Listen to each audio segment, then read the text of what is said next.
Films and fermentation, movies and inebriation. Films and fermentation, comedy mixed with tasty libations. Films and fermentation, with Leo, Catman and Mike.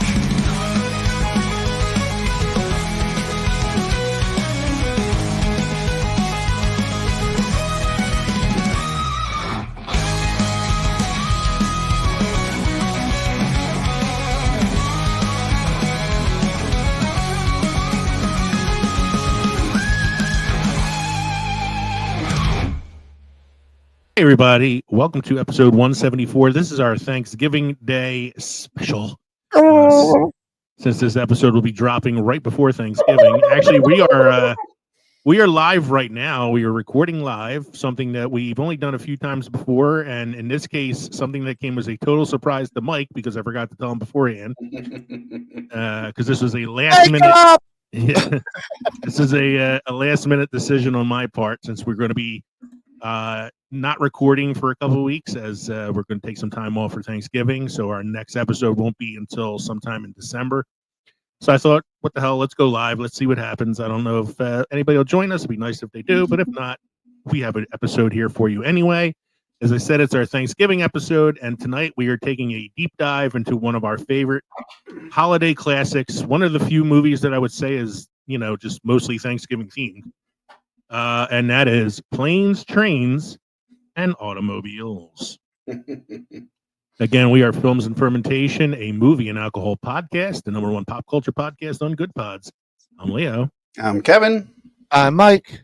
We're three friends who like to talk shit about movies while getting shit-faced. In this episode... I had to beep out those two, you know. Yes, yeah. We are three friends who like to talk movies while getting faced. In this episode, we should all try to do that tonight, right? As we're about to like say a curse word, just like go silent. Like you mother, you melon farmers. You melon In this farmer. in this episode, we are serving up a cinematic deep dive with a side of wit and a tall glass of nostalgia. We're hitting the road as we unpack Planes, Trains, and Automobiles, the ultimate Thanksgiving travel nightmare. Directed by John Hughes and starring the comedic dream team of Steve Martin and John Candy, it's a film that proves the only thing worse than missing your flight is making your journey with that guy. So buckle up, grab a mini bottle of something strong, and join us as we laugh, cry, and cringe through this holiday classic. Just remember, those aren't pillows. Ah! See that Bears game? Help a team, help a team. Don't forget to drop us an email at filmsandfermentation@gmail.com or visit linktree.com/filmsandfermentation to find all of our social media and podcast links. Become part of the Films and Fermentation family by supporting us on Patreon. Remember, we are an independent podcast, which means we are listener supported. So please consider joining our Patreon for as little as $1 a month to receive members-only content. Go to patreon.com/filmsandfermentation or buy our merchandise at teespring.com. You can now text us. Oh, sorry. Yeah. Good. Go ahead. We're going to say. I was just going to say Patreon participants get free photos of Mike's feet as part of your monthly subscription. Yes. Free photos of Mike's feet. I was trying to think of something else inappropriate to say. I don't know if you have pictures of my feet. It's the toe of the month. You get a new one every month. That's kind of hard. I only have 10. It's weird. I was going to say it's weird. Mike has 12 toes. No, I only have 10. Sorry, but well, that's not a toe. That's a pink. That bunion counts. You can now text us your comments, questions, if you're upset about anything we say, you can let us know at 904-867-4466. What are we drinking tonight, gentlemen? So Mike just took a trip to Trogs. I'm assuming he's trogging it out tonight. I am trogging it out with the master of pumpkins. This it takes a long time to plant, raise, pick, slice, clean, and roast 3,000 pounds of local Pennsylvania pumpkins. But come fall, Master of Pumpkins takes shape and suits the season just so. Subtly spiced with cinnamon, clove, ginger, and nutmeg. This is a pumpkin beer that's worth the wait. It is 7.5 alcohol by volume. It's a once a year pumpkin ale, a barrel. Pumpkin ale. That's all it is. All right. Boys. Kev, what do Good. you got going on tonight? I went out to Total Wine and More and got myself a mix 6. And I'm going to work my way a little bit through. I'm sure I'll have enough time to get through at least 2 of these. And I think I'm going to start with the Double Nickel Farmstead Flannel, which is an apple cider donut milkshake IPA. Whoa, that's a lot. Yeah, right. It's got brewed with cinnamon, vanilla, brown sugar, and lactose. They're out of Pennsauken, New Jersey, not too far from here. It's 7.2% alcohol by volume. I'm going to start with that. And even though that all sounded like a dessert, I'm going to move on to dessert right after, which is a pumpkin pie treat, which is a sour ale with pumpkin pie spices blended and toasted marshmallow flavor. And they are out of Prairie Artisan Ales. 5.5% alcohol by volume. And they are out of, I'm sorry, they are actually Krebs Brewing Company out of Oklahoma, where the winds go. So that's where we're going to start off. And as if I progress beyond those 2, I'll make sure to mention what I'm then cracking open. Nice. So I went themed tonight in honor of our movie that we're talking about this evening, Planes, Trains, and Automobiles. There's a very pivotal scene later in the film where they're sharing a motel room and bonding over some little bottles of alcohol from the mini fridge. So in honor of that scene, I am drinking some mini bottles of alcohol this evening. So I have 2 little mini bottles of Maker's Mark. I've already polished one off. And I got another one over here ready to go. So that is what I'm doing this evening, a little homage to the movie. Mike, as I was rewatching it and I was looking and thinking, how could they afford the mini fridge? And then, I watched the following scene and it's like, okay, they don't care. Yeah, they don't care. They don't care. They're driving around in a melted car. I don't think they care right now. They don't care. They just crashed into the back of the hotel room. They don't care. And he's like, Mike, anything special happened this week? This week in film history. 1928, Walt Disney's Steamboat Willie is released, the first Mickey Mouse sound cartoon.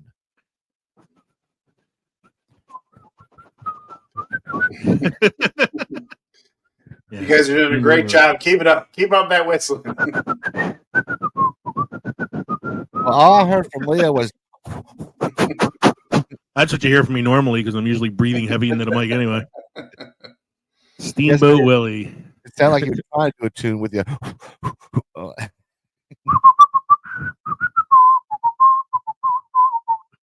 There you go. All right. What's the next one you got there, sir? 1931 horror film Frankenstein is released, starring Boris Karloff as the monster, directed by James Whale, and based on Mary Shelley's 1818 novel Frankenstein, or the Modern Prometheus. And a film that we have talked about extensively because we did a whole Universal Monster Movie recast episode. 3 years ago, maybe 2 or 3 years ago. It was probably season 2 or 3. I was one of our early guest episodes. We had one of the guys from the Recast the 2.0 podcast on there that night with us. What's the next one you got there, sir? 1959, Ben-Hur, directed by William Wyler and starring Charlton Heston, premieres in New York City, Academy Award Best Picture, 1960. All right. Also, Best Actor, Charlton Heston. I've seen Ben-Hur once. And a horrific death scene that actually someone died in. Yes, the chariot scene. Right, yeah.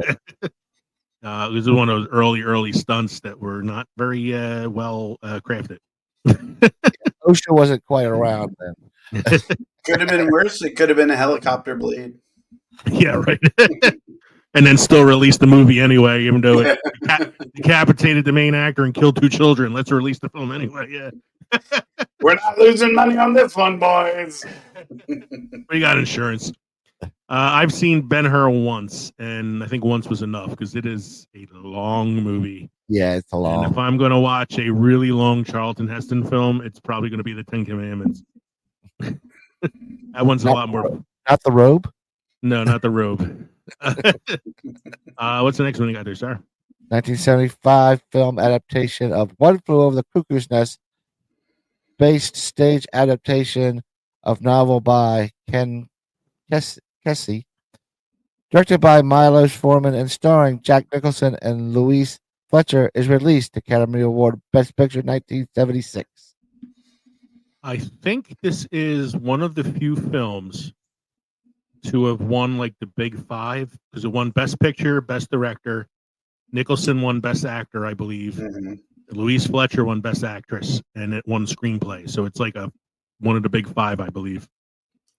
It's a good movie. This had a lot of big names. This had, big names before they were big. DeVito and Christopher Lloyd, and yeah. And this is like a very early Jack. Yeah. He was just starting to come around. Yeah, and I think Netflix, was it Netflix who did a series off of the Nurse Ratched character? It was a limited series. Megan watched it. I could not. It was a little too gruesome for me. Yeah, I don't handle it. Well. Sounds familiar, but I'm not sure. Yeah. Yeah. I just fixed the date on the next one there, Mike. The date was wrong. I know you copied it from another site, but that was a typo. I know for sure that this is the year this movie came out, and that it's the year it won Best Picture. So go ahead.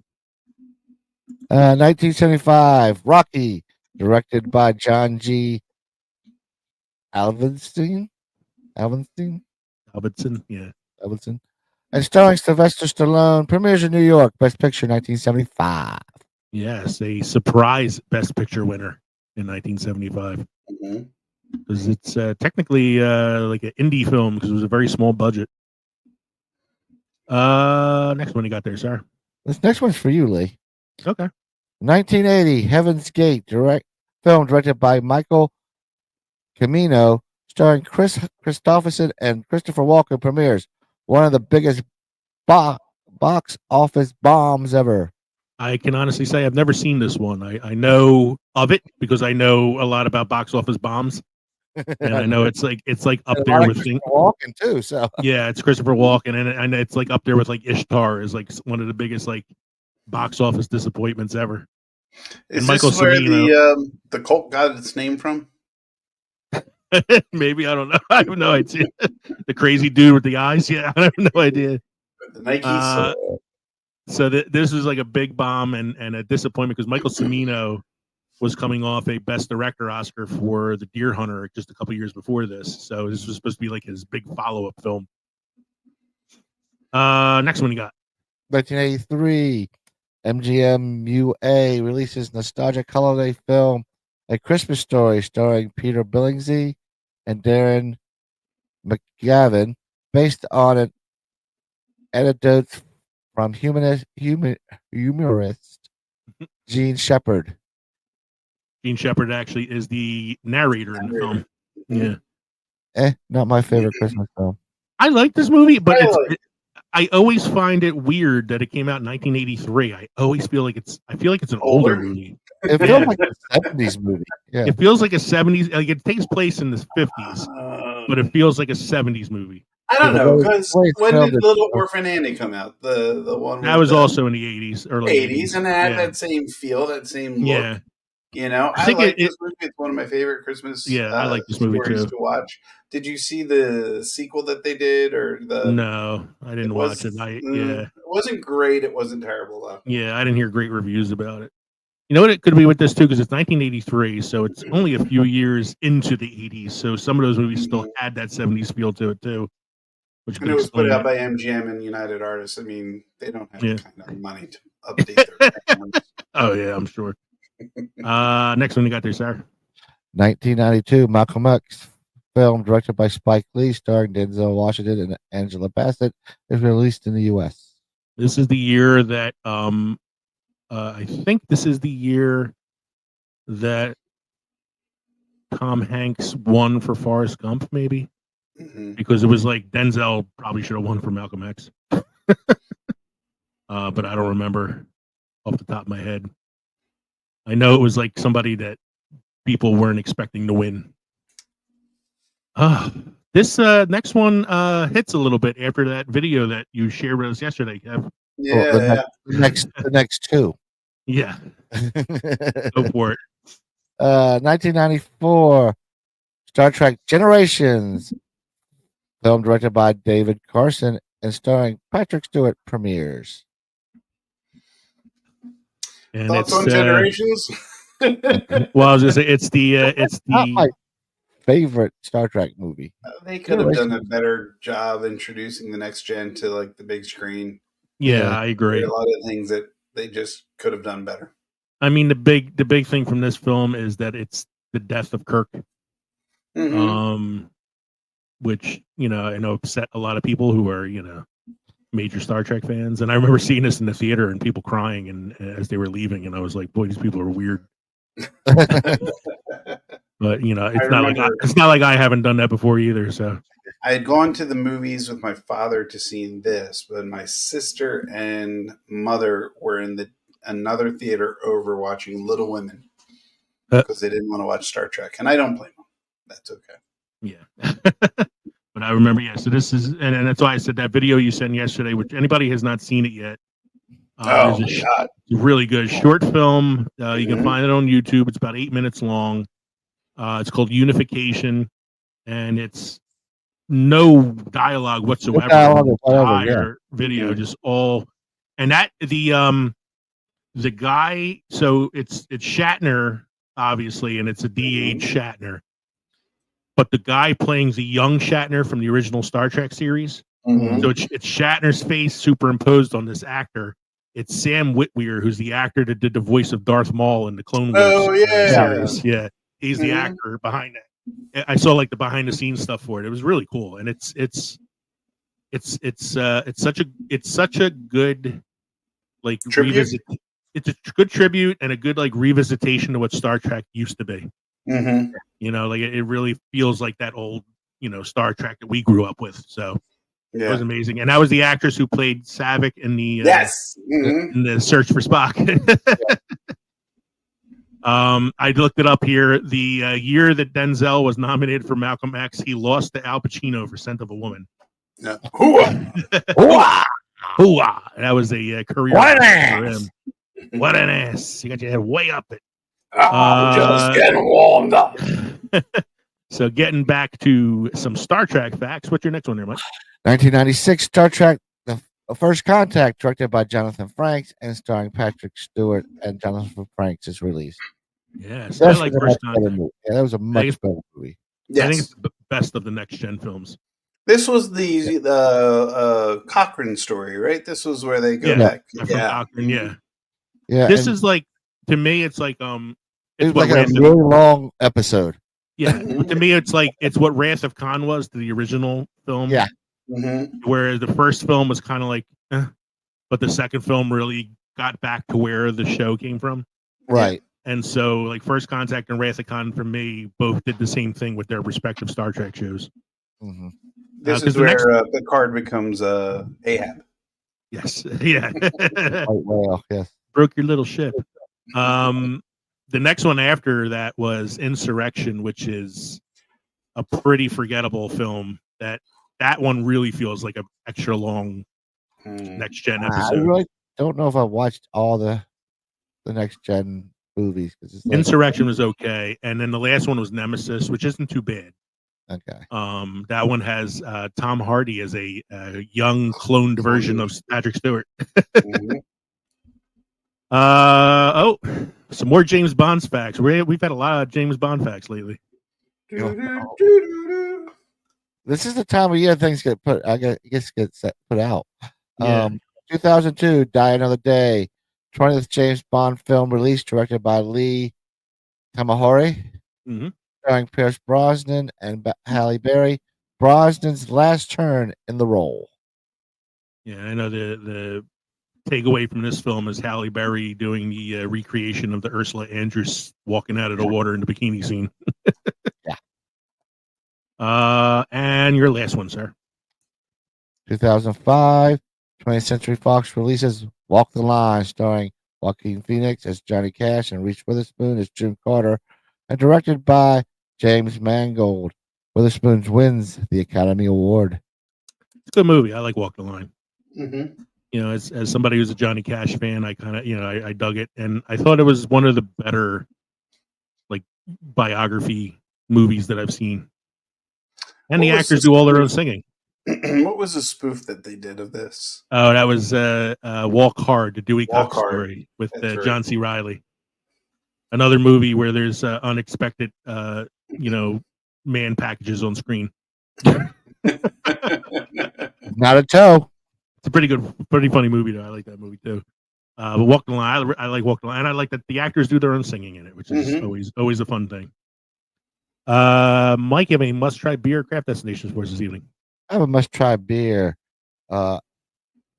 Edering Weizenbier Dunkel from Edering, Germany. A good Dunkelweizen is a wonderful thing, and Edering makes one of the better traditional versions available. Sadly, this is a style most craft brewers avoid. But back in Bavaria, where every Franconian town seems to have its own take on Weiss beer, you can still find excellent examples.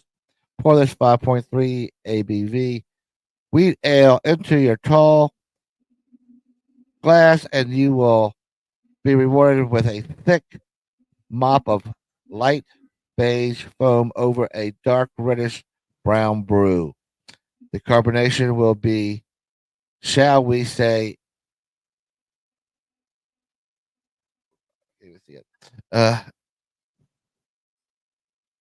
We're live, Michael. Shall we say? I can't. It's the Is it a German word? No, the print's just messed up. It just like it got a line through it. I didn't read it before we got this. Shall we say wunderbar? Wunderbar! Wunderbar! Cloves and wheat malt first, and then a hint of cinnamon and a bit of banana. Dark bread is the flavor. Roast nuts, toffee. No tartness, just chewy, dark wheat ale with lots of bubbles, as God intended. As God intended. It's a bit nuts. Advice. And now it's time for beer news. I think just news tonight. We'll see. Hey, before you get started, Kev, I have to say something about one of your prior beer newses. I checked in on the New Holland Brewing D20 brew. Mm-hmm. Dungeons and Dragons brew. Yeah, the Dungeons and Dragons brew. Unless you can afford a $50 bottle for just a bottle of beer, don't worry about it. $50 a bottle. A bottle. I would think I'd want to sample that first. But you can Just buy like- the bottle and the dice tower for $99.99. Oh, wow. Still not the most expensive bottle of beer that Kevin and I have No. experienced. That was the No. Utopia at Sam Adams Brewery. That was $250 a bottle. Did you buy it? No. We got this. We weren't even allowed to. We weren't even allowed to taste it. We were allowed to sniff the smell it. bottle. I look over at Lee and he's trying to put it behind his ear, you know. He's like, oh. I like when the girl goes, "This goes really good. This goes really good with waffles because it's very syrupy." And I was like, "You might have a problem, ma'am." So, what do you got for us tonight, Kev? All right, gentlemen, straight from the Washington Beer Blog. This is the first story I've ever gotten from them. When you get lost, a film involving craft beer and breweries. Someone contacted this blogger recently to introduce a new film that includes craft beer as a theme in the story for When You Get Lost. It's not something that happens very often. Craft beer is seldom a topic approached in cinema. That's an understatement. Craft beer is rarely even mentioned in movies. When You Get Lost is not a film about craft beer per se, but craft beer and craft breweries are important elements of the story. Oh, excuse me. You can stream the movie on Amazon Prime and other platforms mentioned below. The film is cute and touching, and it does involve craft beer and breweries. The first stop, just a few minutes into the movie, is Moylan's Brewing in Novato, California. For beer travelers who've explored the Pacific coast of Northern California and Oregon, some of the locations will seem very similar. The screenwriter and co-star Jennifer Sorensen has some background working in the craft beer industry, so she brings some authenticity to the story. For When You Get Lost is described as an award-winning indie comedy that toasts the bonds of family, friendship, and craft beer. The tale is based on a road trip that took Jennifer Sorensen, the film screenwriter and co-star, from Northern California up to the Oregon coast and into Washington. Along the way, breweries and beers happen. The film synopsis says, in an uplifting and emotionally charged comedy inspired by a real road trip, June Stevenson, played by Sorensen, drags her estranged sisters on a road trip up the Pacific coast to make amends with their difficult father. Along the way, she distracts herself with picturesque landmarks, craft breweries, and picturesque men in craft breweries. But ultimately, she must face the fact that there's more to her family's fractures than she thought. Along the way, the lead character bonds with her estranged sisters as they visit landmarks and memorable breweries like Six Rivers Brewery, Lost Coast Brewery, Redwood Curtain Brewery, and others. To help create the story, Jennifer Sorensen drew her extensive experience in the craft beer world. For When You Get Lost, premiered for streaming on Amazon Prime, Apple TV, Vudu, and Fandango at home on November 15th. And it's got a few awards right now. Austin Film Festival 2023 Audience Award winner. Cinetopia Film Festival 2024 Audience Award winner. Julian Dibecue International Film Festival 2024 Audience Choice. And Durango Film Festival 2024 Audience Award and Best Narrative. So, gentlemen, if you're looking for a new movie, Lee, to check out in your free time for When You Get Lost, Val's Breweries. I like the part where you said beers and breweries just happen. They just happen, you know?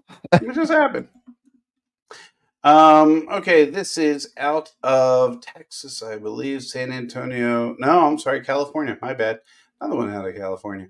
The BCSO searching for a man accused of stealing beer, hitting woman with a full beer can.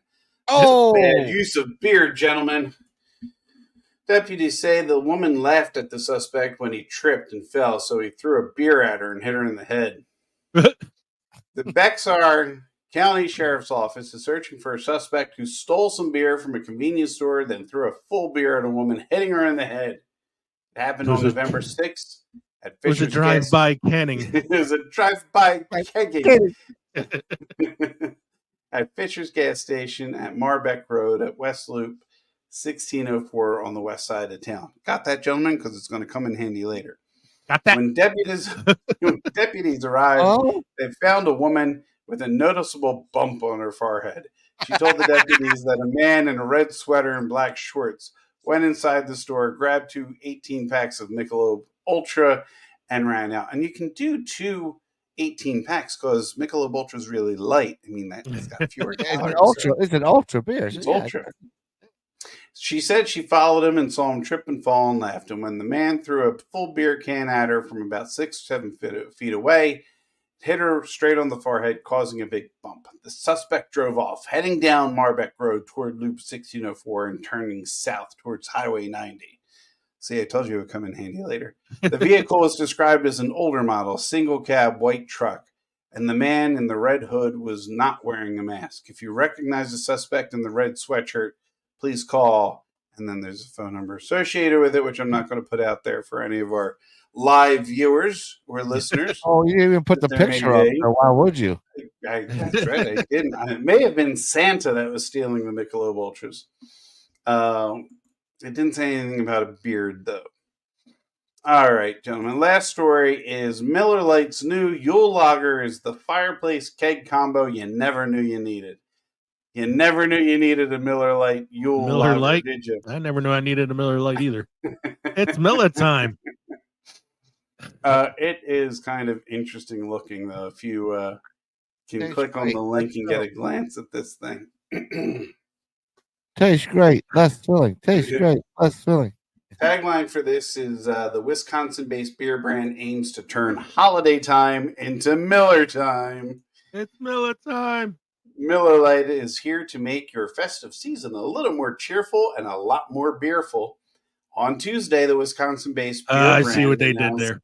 that it's releasing a limited edition Miller Lite Yule Lager, which acts as a single piece of furniture holding everything you need for a great holiday season. As a beer brand known for going all out during the holidays, we wanted to create an epic item that encourages fans to come together with friends and family over something as simple and satisfying as Miller Lite.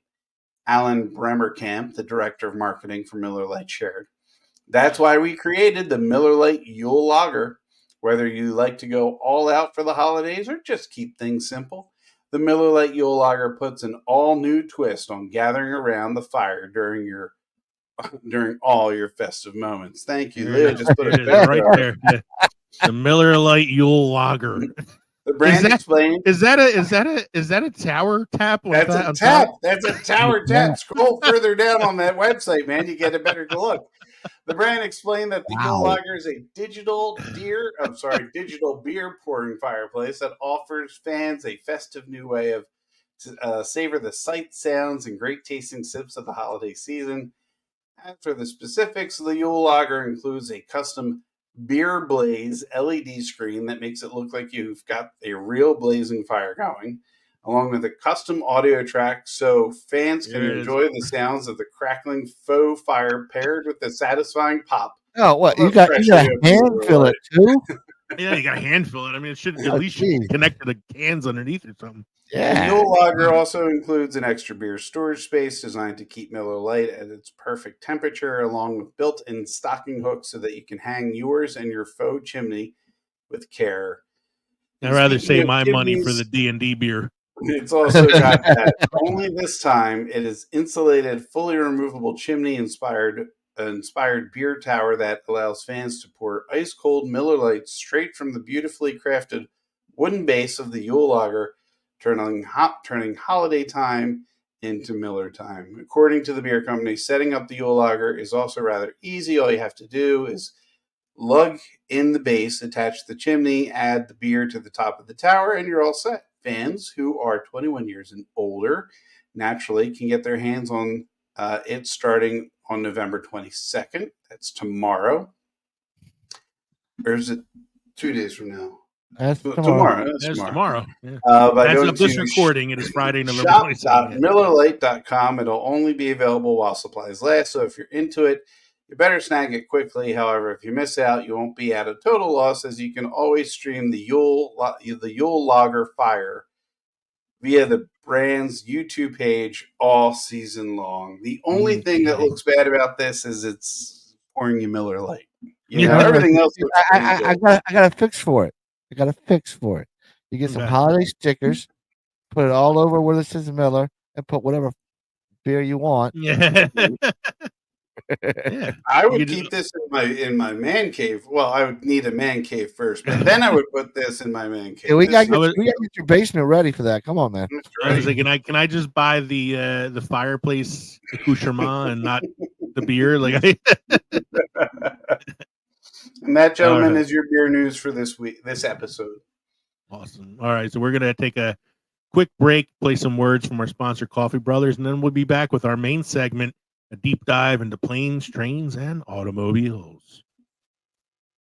I love a good beer, but right now I could use a good cup of coffee. Have you heard about Coffee Brothers? Oh, yeah. They're that coffee company out of New York, right? Well, they're more like a coffee wizards of New York City. They source these amazing seasonal blends and single origin coffees. It's like a flavor adventure in every cup. And get this, they roast everything in small batches. None of that mass-produced stuff. It's like each bean gets the VIB treatment. VIB? Very important bean. Sounds fancy, but is it worth it? Definitely. Plus, they're a two-person team. I mean, that's dedication right there. Two brothers, one mission to caffeinate the world. And right now, you can save 10% on your order. I mean, who doesn't love a good discount? All right, you've convinced me. Let's get some Coffee Brothers now. Coffee Brothers, where every cup is a sip of perfection. Save 10% on your next order with the code FNF10. That's FNF10. Cheers to great coffee. Dive into the movie. I have a little clip of the trailer for the film that I'm going to play for you right now. So here's the trailer for the 1987 Thanksgiving classic, Planes, Trains, and Automobiles.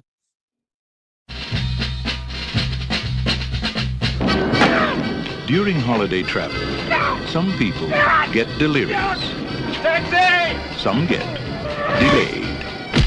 And some get Del Griffin. American Light and Fixture, Director of Sales, Shower Curtain Ring Division. Neil Page got all three. I was on my way home to spend a nice holiday with my family. Instead, I'm in a motel bed with a stranger. So instead of Thanksgiving with his family, he's spending 3 days with the turkey. Two happy clams just whistling down the road.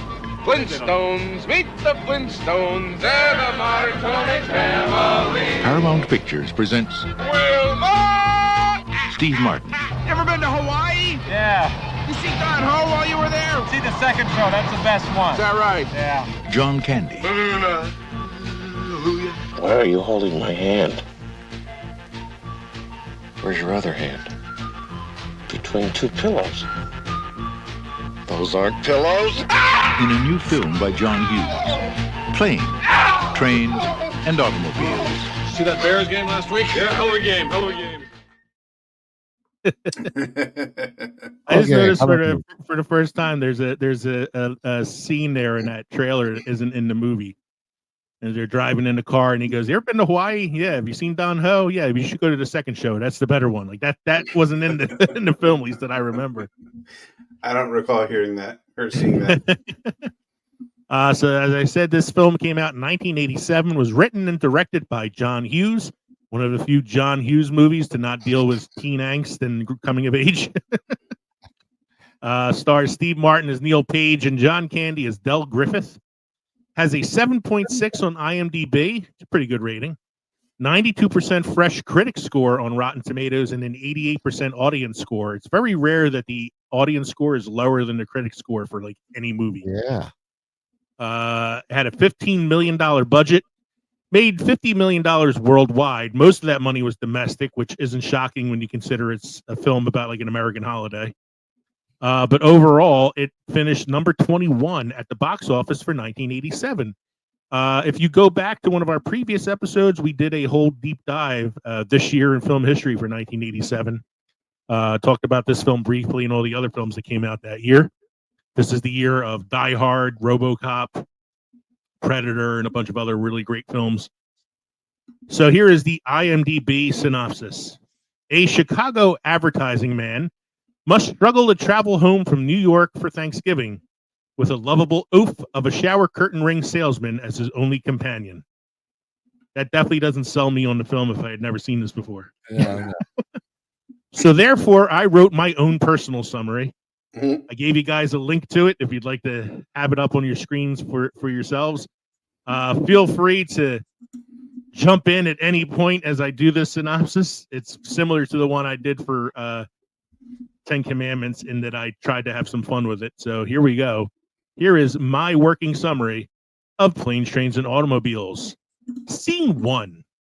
We find out that Steve Martin is an ad executive on business in New York, and he works with Ferris Bueller's dad.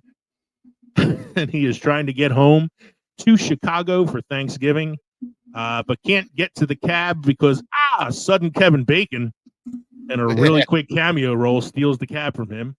He was footloose into that thing. He was this is very early Kevin Bacon. Ferris's dad had offered to take him out for drinks since it was going to take him a while to get to the plane anyway. He should have went for that drink.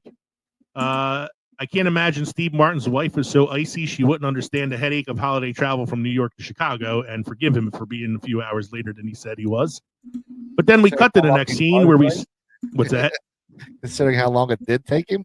Yeah, it was only did take him. We cut to the next scene where we see his home in Chicago, and sudden baby Matthew Lawrence plays his son. His wife is played by the actress who plays Grace Mallory on The Boys. John Candy is introduced to us here in the airport. He's reading from a book called The Canadian Mounted, which is apparently porn by the looks of the cover.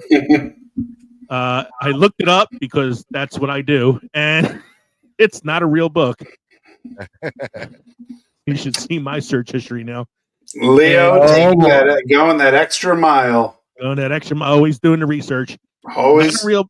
120%. Yeah, not a real book, but eventually became the title of the film's history, which is The Canadian Mounted, the story of planes, trains, and automobiles. And you can actually see Deadpool reading that book in a scene in the original Deadpool film. He's laying in bed reading The Canadian Mounted. Only John Candy can make a character as abrasive as Del Griffith, also charming and lovable. He is really an annoying character. But for some reason, because it's John Candy, I would say you kind of dig him. Anyway, we cut to them on the plane, and they're hitting some turbulence because of a storm. It looks like they're probably going to have to land the plane somewhere else. We get what is possibly my new favorite phrase, and I can't wait to use this myself. $6 in my right nut. We're not going to be landing in Chicago tonight. Just the first of many banger quotes from John Candy in this film. They end up getting stuck in Wichita. Sudden Ben Stein working the counter at the airport. Lot of cameos in this film. They get a ride with Doobie's Taxiola. Not the kind of taxi service I expect to see in Wichita, Kansas. It looks to me more like something you would find in like Reno. But it takes them to a motel room that is so shitty even the Winchester brothers wouldn't stay there.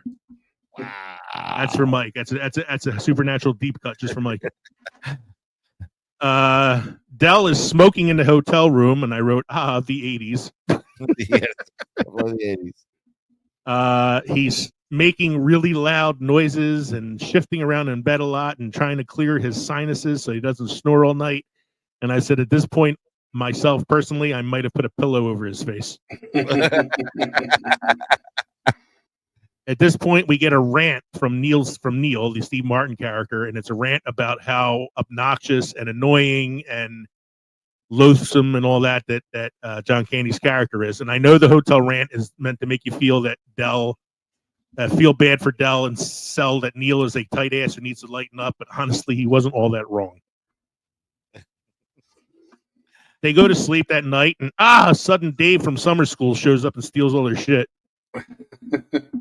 Cut to the famous hotel accidental proctology scene that we saw in the trailer. Those aren't pillows. Why are you kissing my ear? Why are you holding my hand? Where's your other hand? Between two pillows.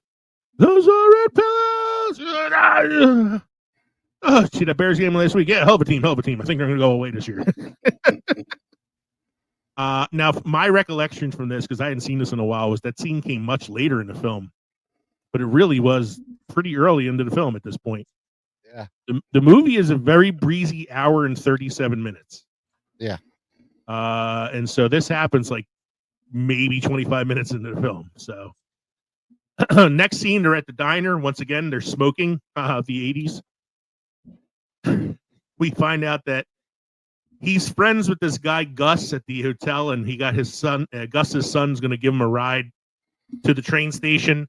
Gus's son shows up. Sudden Dylan Baker, and possibly my favorite cameo in the entire movie, where he's consistently violently snorting while maintaining strict eye contact with Steve Martin the whole time. And we get introduced to his tiny wife, who may be small, but she's really strong. After all, she pushed the first baby out sideways. They give him a ride to the train station, but they have to ride in the back of the pickup in the freezing cold. They're finally on the train. They get separated, sitting in different areas. And in case you weren't aware that this happened in the 80s, the girl sitting next to Neil on the train is reading a magazine with the headline, Why We Love Family Ties. At the St. Louis bus stop. Oh, so the train breaks down. They have to get off. They're in St. Louis now. He's at a bus stop in St. Louis. They need money. So Dell begins selling the shower curtain rings as earrings instead, convincing people that there are all these different types of earrings, and in the process invents the large gauge that people use to stretch your earlobes out. They part ways. Neil attempts to rent a car in a situation that leads to one of the most epic rants in film history, which we will talk about in quotes from the film. And we get sudden Edie McClurg in one of my other favorite cameos. That rant is more epic than my X-Men rant way back season 1. wait till I read that in the quote segment, and I have to try to edit myself as I'm reading it. Good luck. Wait, this is great. So I watch it with subtitles. A, because I like to just see what they're saying, and B, because I'm old and deaf in my right ear, and it just makes it easier to watch a film. So when she's on the phone, as he's approaching the counter, she's on the phone talking to one of her family members, and she's talking about the turkey and all that stuff, and she makes like the turkey gobbling sound, like like that. Yeah. In the subtitles, it says makes ululating sounds. Ululation is like the technical term for the turkey gobble. And I said to myself, I really love it when the subtitles use SAT vocabulary words. At this point, Dell returns in a beat up old station wagon, and Neil gets lifted up by his testicles by an angry taxi cab driver. This turns into the car ride from hell, literally. Dell turns into the devil briefly during this scene. They're driving the wrong way on the highway, and there's a couple screaming at them, "You're on the wrong way, go the wrong way!" And you get a great line reading from Candy here where he goes, "He's drunk. How would he know where we're going?" They finally pull over after almost dying. The car catches on fire. They both start cracking up laughing, showing you that they're really starting to lose their shit together now. Cut to the next cheap motel that they stay at, where apparently $2 and a Casio watch won't get you a cheap room. And this is the scene in which I based my drink choice off of. It's the little bonding scene that they have where they're getting drunk on the mini bottles of alcohol and learning a little bit more about themselves. The next day, they're driving in a melted car. They have no idea how fast they're going because the speedometer has also melted. They get pulled over by the state trooper. Sudden Lenny from Laverne and Shirley. Another great line reading from Candy here. She's not much to look at, but she'll get you where she needs to go. You know how fast you were going, sir? Oh, I don't know. 50, 55, 78. At this point, they finally make it back to Chicago. They're on this. They're getting on the. He's getting on the train to go to his family. Steve Martin and John Candy part ways. They say goodbye to each other. You cut to John Candy sitting alone at the station with his big trunk that he's been carrying around the whole movie. Steve Martin in the train, thinking about all the adventures that they had together, laughing to himself. He finally starts putting some of the facts together as he remembers things that Dell told him about his life and how he has been home in years and all this other stuff. And he feels that he needs to go back and find Dell and invite him to his house for Thanksgiving. This is where we find out that Dell's wife has been dead for 8 years, and this is why he hasn't returned home. And I said, no one is better at ending a comedy with an emotional gut punch, much like John Hughes. Yeah. Like he really knows how to hit you in the gut after you spend all this time laughing. So along the way, Neil discovers that Del is like glitter. Once he's in your life, he's impossible to shake off no matter how hard you try. Del, meanwhile, teaches Neil the true meaning of friendship or Stockholm Syndrome, depending on your perspective of the film. Luckily, Neil gets home when he did, because I had a feeling Agent Mallory was getting ready to send Homelander after him. They kiss. He says hi to the family, the kids, introduces them to Del. Movie ends with a freeze frame on John Candy's smile. Where do they go from here? Who knows? It's over. Imagine John Candy's wife is in the. She's in the tote. She's in the Foot Locker. Never opened the Foot Locker 8 up. years, He's and got her she body in just there. keeps carrying her around. It's why It's so lighter heavy. and lighter because You know, this is the second movie that John Candy was in where he had to carry around a heavy trunk. He did it in Spaceballs. That's true. That's true. This much like I can carry 3 or 4 of these now. You got like 8 or 9 of these now. That's a movie you got to cover at some point, Spaceballs. So that was my personal summary of Planes, Trains, and Automobiles. If there's anything I missed, or did I do a pretty good job with it this time? I think you covered it all. It was a much shorter summary than the one I did for A shorter movie. 10 Commandments. You're talking about an hour and a half movie next to we have an intermission. Yeah, I'm also 2 mini bottles of Maker's Mark into this too, but at this point. So I shortened some of the trivia quotes and taglines so we wouldn't be struggling to find good stuff on IMDb. So the trivia I got here is 15 moving facts about planes, trains, and automobiles from mentalfloss.com. So here we go. It was inspired by one of John Hughes' own hellish trips from New York to Chicago. Before he became a filmmaker, he worked as a copywriter for an agency in Chicago. He had to make a presentation in New York on a Wednesday and planned to return home by 5 p.m. flight that evening. Winter winds forced flights to Chicago to be canceled. He stayed in a hotel. Snowstorm in Chicago the next day continued the delays. He didn't make it back until Monday. And this is where he wrote the first 60 pages of Planes, Trains, and Automobiles. It was supposed to be directed by Howard Dutch, who was a friend of Hughes's and has done some of his other films. But he decided that he was going to direct it himself. And instead, Dutch directed a different John Candy film, The Great Outdoors, the same year. Twist the paper. Twist. Maybe I'm trying to heat the flu. Twist it. Oh, he's heating the flu. The rest of the people in here are freezing to death. Steve Martin originally thought the screenplay was too long. It was a 145-page script, which is a lot for a comedy. He asked Hughes where he thought he was probably going to cut some scenes. Hughes was confused by this. Steve Martin later claims that the original cut of Planes, Trains, and Automobiles was close to 4 to 5 hours long. Holy. That's probably an exaggeration, but based on like a 145-page script, it was probably over 2 hours at that point. Hughes acted out the entire script to the publicist who was looking to work on the film. So he did like a one-man show for the publicist. This is one of my favorites because this is something I think I would do on a movie, on a set. John Candy arrived with lots of exercise equipment in tow. On the first day of shooting, the crew brought in treadmills, weights, and other exercise equipment for Candy to use in his hotel suite. Steve Martin said Candy never went near any of it once. The tire movie was supposed to be shot in Chicago, but there wasn't enough snow, so they filmed in Buffalo. Let's see. Are there any other good ones? Edie McClurg's improvisation impressed Hughes. So the whole thing that she's doing on the phone where she ululates was all improvisational, including her last line. Well, I'll say you're fucked. Bleep that out, please. Yeah. Your Kevin Bacon's cameo would later lead to him being in She's Having a Baby, another John Hughes film. There is a scene in a strip club that was cut from the film. I kind of feel like it's probably a little too much considering it's supposed to be sort of like a family film, but it would have been interesting to see that.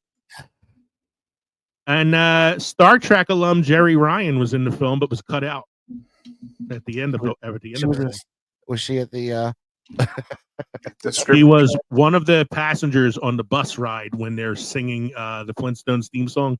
Don't make the Flintstones. She couldn't stop laughing at some of the things that Martin and Candy were doing. She was a kid at the time, probably.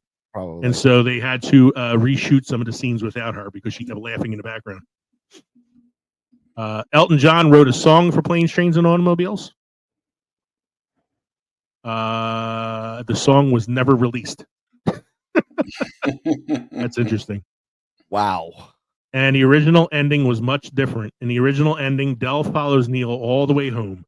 Hughes decided during the editing process that instead, Candy's character would be a noble person and finally take the hint from Martin's character and let Neil return home alone before Neil has a change of heart and finds Del again. I think that is the better ending, because otherwise it would make it sound like a stalker. Yeah, because then he sounds like a stalker. Yeah, I read up here something. Yeah, I read, or I guess it might have been one of the other trivia facts I read, that when they decided to change the ending to make it so that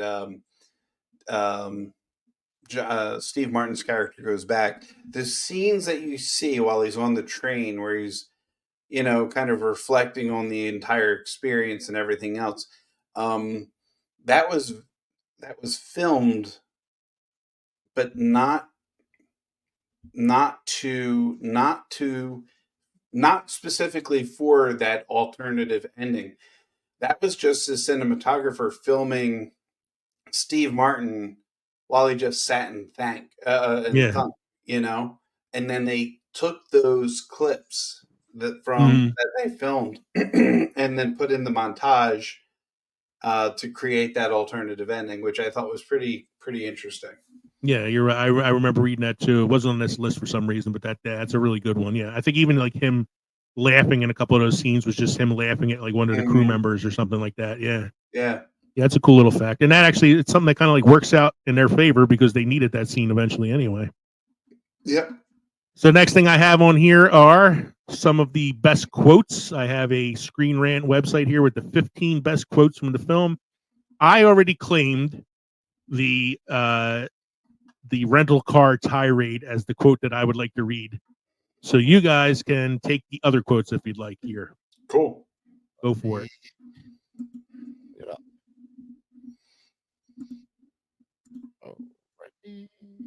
You gotta scroll down a little bit to get to the first one there. It's the Del Griffith quote is the first one. The finest line a man will walk. You know, the finest line a man will walk is between success at work and success at home. I got a motto: like your work, love your wife. So, for as annoying and like abrasive as he can be, every now and then he does drop some wisdom. And that is a little piece of wisdom there. Like your work, love your wife. You know, have a good home work balance kind of thing. Let's see what we got here. This is a good one. This is Steve Martin. I love Steve Martin. I don't feel like he has as many great. Please have mercy. Go ahead. You can do it. Please have mercy. I've been wearing the same underwear since Tuesday. Yeah, that is as Steve Martin doesn't have as many great quotes in the film as John Candy does, but that's a good one. I've been wearing the same underwear since Tuesday. Tuesday. Here's the one we talked about this one already. Oh, he's drunk. How would he know where we're going? Oh, what are you drinking, sir? I just cracked open the pumpkin pie treat. Not a treat.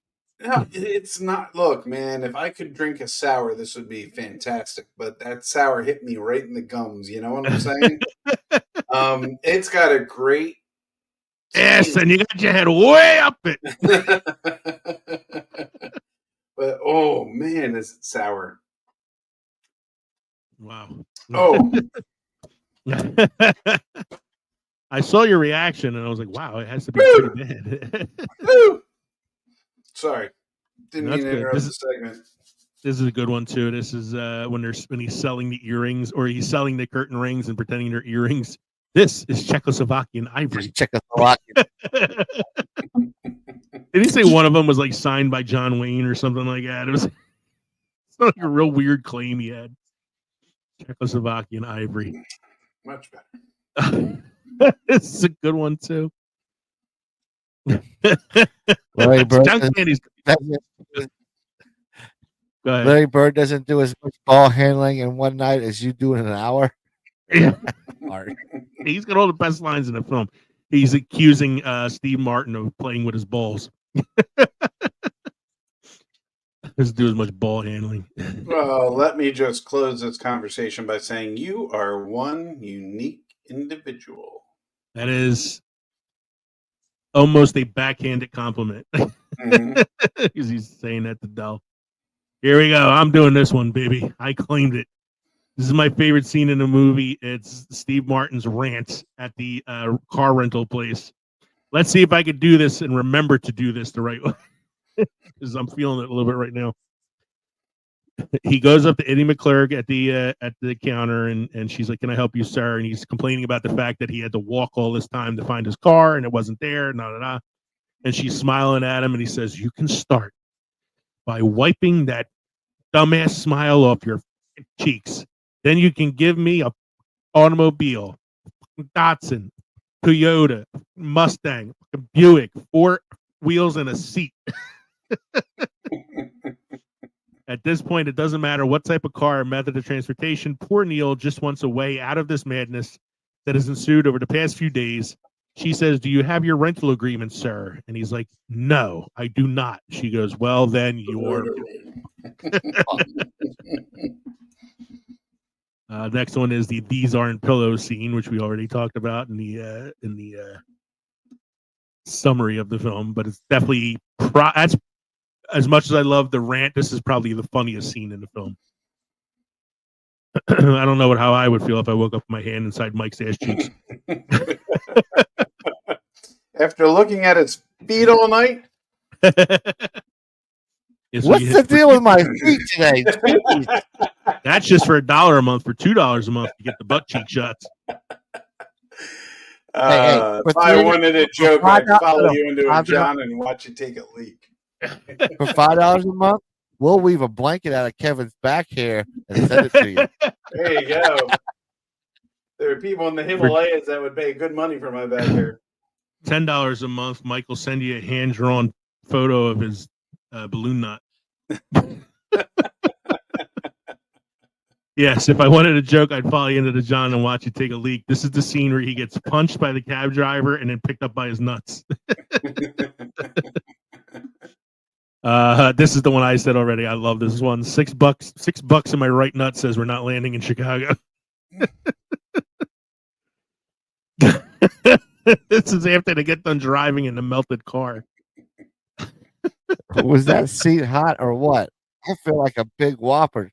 Turn me over. I'm done on this side. He peels his hand off the wheel and it's like finger indentations in the wheel. You think this car is safe to drive, sir? Oh, she ain't much to look at, but she can get where she's going. How am I supposed to go with the flow? When the rental car agency leaves me in a 100-acre parking lot with keys to a car that isn't there, then I have to hike back 3 miles back to find out they don't have any more cars. This is... I like me. My wife likes me. My customers like me because I'm the real article. What you see is what you get. And that's his response to that rant from Neil the first night they're staying in the hotel room together. Yeah. And then here is the emotional gut punch. I don't have a home. Marie's been dead for 8 years. One of the reasons Plane, Trains, and Automobiles is often spoken about is for its twist ending. Not an M. Night Shyamalan twist, but one that opened up America's eyes to an ongoing problem that not many were too comfortable talking about: homelessness. Dell had been living on the road for years because there was nowhere else to go. This particular quote was a genuine surprise for the audience that brought the humor of the movie down to earth. Audiences didn't see this coming, but were glad to see Dell on his way home with Neil for Thanksgiving dinner with something he missed for 8 years: family. Until they open up that trunk. And you Yeah, find it. and you find his wife's body. And it's an M. Night Shyamalan movie.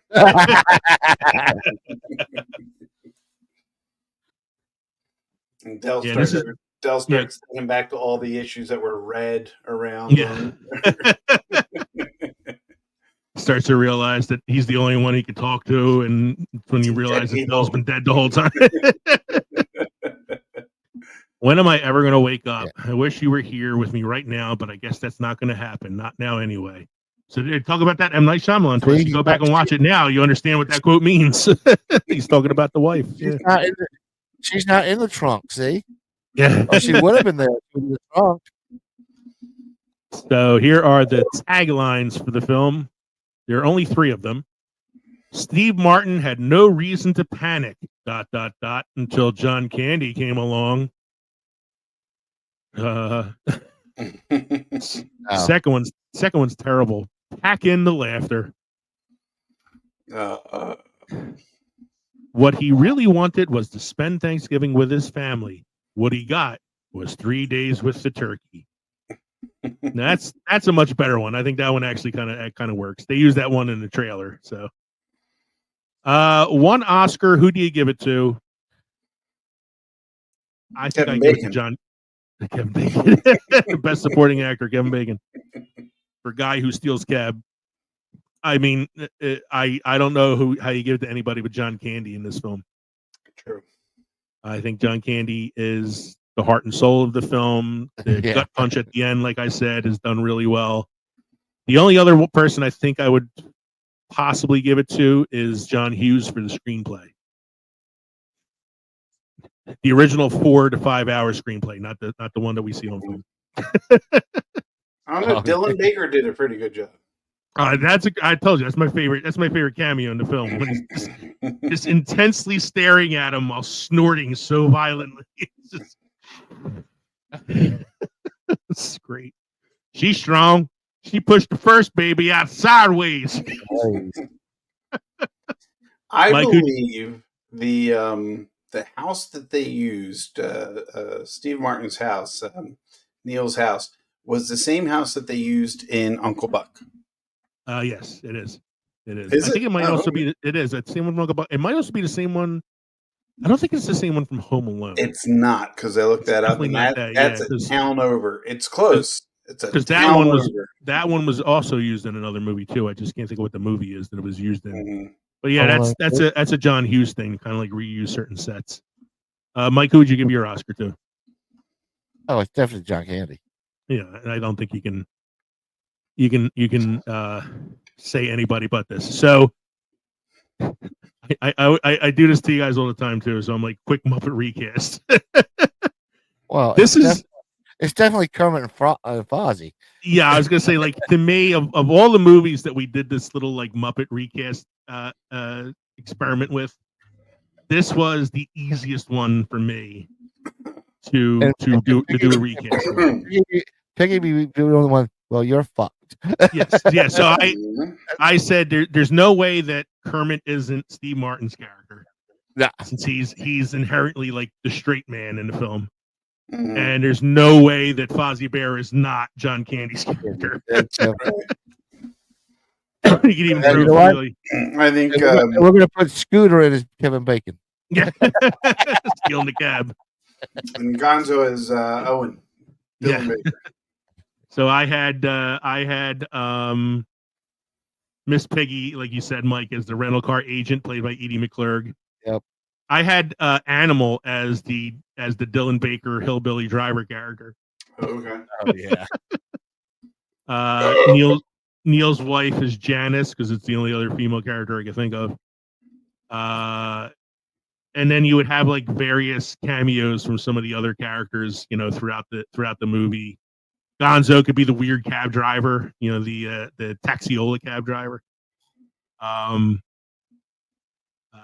Statler and Wardolph could be like grumpy airline passengers or something like that.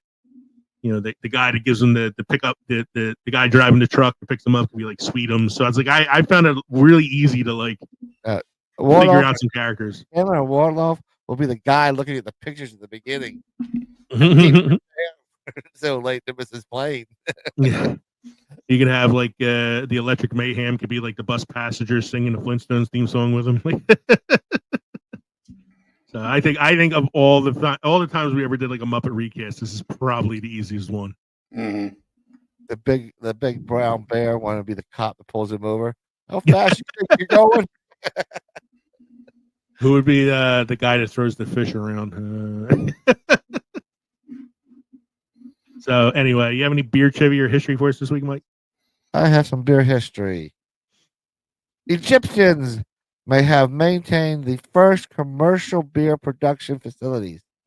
These facilities likely produced beer for burial ceremonies, as it was a necessary provision for the afterlife, medicine, and royalty. All right. You always have your beer trivia thing. Always seems to like throw an Egyptian one out there every now and then. Yeah, it's one of the oldest, And beer was a big thing back then too. So we got a cinema quote for the week.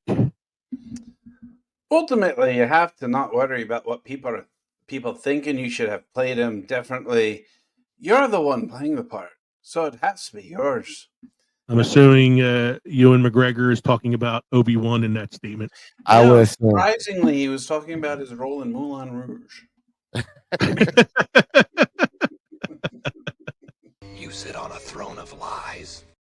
He's talking.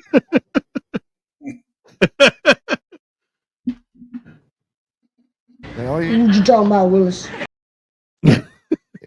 Always he's sitting on a throne of lies. He's drinking from a glass full of lies. A glass full of lies, can full of lies. Sourest beer ever. This was too darn sour. I jumped So, pumpkin cider. How were your other non-sour beers, Kev?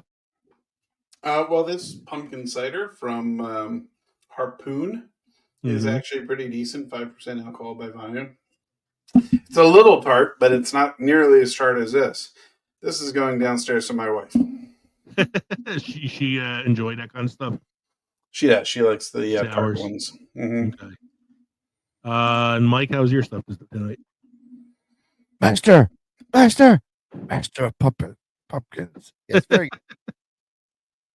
Master of Pumpkins. And I was drinking some Maker's Mark whiskey out of little mini fridge bottles. I mean, you're not going to go wrong with Maker's Mark. Maker's Mark is awesome. But I did drink 2 of them, and I think 2 little Maker Marks is a lot. I was going to do tequila. I had tequila ones too. I was like, should I do tequila or Makers? I couldn't make up my mind. Anyway, thank you for joining us. You had Makers. Yeah. Thank you for joining us tonight for episode 174, the live episode that was such a surprise that Mike didn't even know about it because I forgot to tell him. We're live? What? Thank you for all the comments. Thank you for all the comments we've had. Yeah, all the comments we had, all the people who came to listen to the show. I had a feeling it was going to be like this because I did last minute, but it was worth trying. So again, thank you for joining us tonight for episode 174, Planes, Trains, and Automobiles. We hope you enjoyed listening to the podcast as much as we enjoyed recording it for you. Don't forget, you can shoot us an email at filmsfermentation@gmail.com or visit linktree.com/filmsfermentation for all our social media podcast links. I'm too buzzed right now to try to talk fast. That's not working. Become part of the Films and Fermentation family by joining us on Patreon, patreon.com/filmsfermentation. Or you can send us a text message at 904-867-4466 if you'd like. We are going to be taking a little bit of a break because Thanksgiving's coming up. We're going to be spending some time with our families, and we'll be recording again in a couple of weeks. So our next new episode will be Tuesday, December 10th. It will be dropping on Tuesday, December 10th. This episode will be coming out the week of Thanksgiving, and then our next episode, as I said, will be December 10th. I don't know what we're doing yet. We're going to be doing some Christmas-themed episodes in the fact that, it'll be the holiday season at that point. So we'll let you know as we get closer to that time. That'll be episode 175, by the way, will be our next episode. In the meantime, thank you for stopping to the road. Thank you for stopping by the crossroads between Pickled and Fermented. Yes. And we're lively. I'm pretty sure I'm still Leo. I'm Kevin. And I'm Mike. And this has been the Films and Fermentation Podcast live. Happy Cheers, Thanksgiving, everybody. Happy Thanksgiving. Happy Thanksgiving. See y'all later.